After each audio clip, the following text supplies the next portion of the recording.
Hello, wonderful family. Another glorious day and another beautiful opportunity to share the word with you. Hallelujah. Today, I want us to share a little bit from one of my favorite scriptures. Anyway, you hear me always saying this one of my favorite, and I say one more and say it again and say another one. They are all my favorites.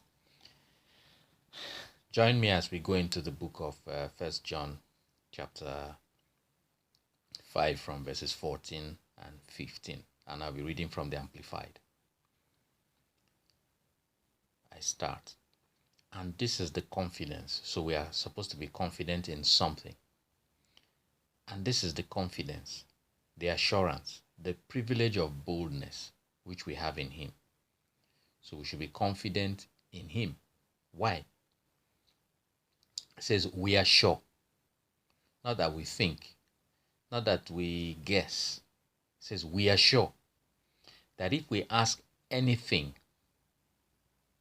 make any request. You see, the operative word there is anything, any request, according to His will, in agreement with His own plan. What is His will? His written will is what is all over inside that word in the Bible. If you ask anything in keeping with what He has promised there, He listens to and hears us. So your main objective in life when you're praying is for God to listen to you and hear you. And how do you get Him to listen to you and hear you? You pray what He has written in His word. Once you do that, you don't have to wonder, did He hear me? I hope I'm praying according to His will. I hope. No. You've already prayed His will once you do that. And once you've prayed His will, you know, you are confident, you are sure that He heard you. And if He heard you, or rather you are confident that He listened to you and He heard you. Now verse 15.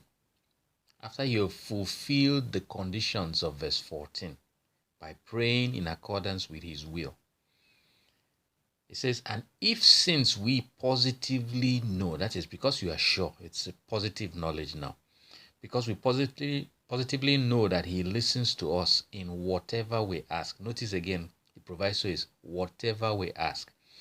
All that whatever is in accordance with His will. You prayed in accordance with His will, He heard you. And because you know He heard you,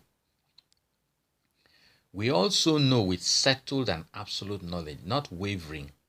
You know as a certain absolute piece of fact that we have granted us as our present possessions. What if you say something is your present possession? What does it mean? It means it's yours, it's with you.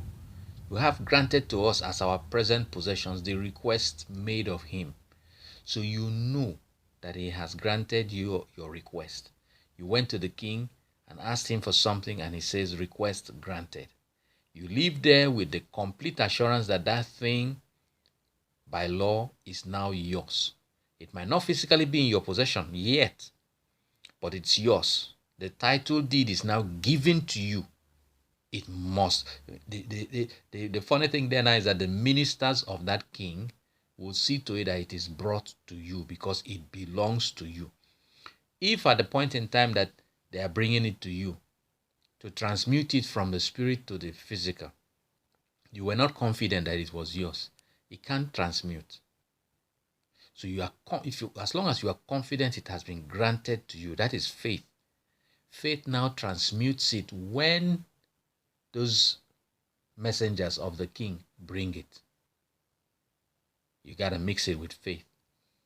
You can't escape that. You got to mix that promise with faith, or you lose out. God bless you. Hallelujah.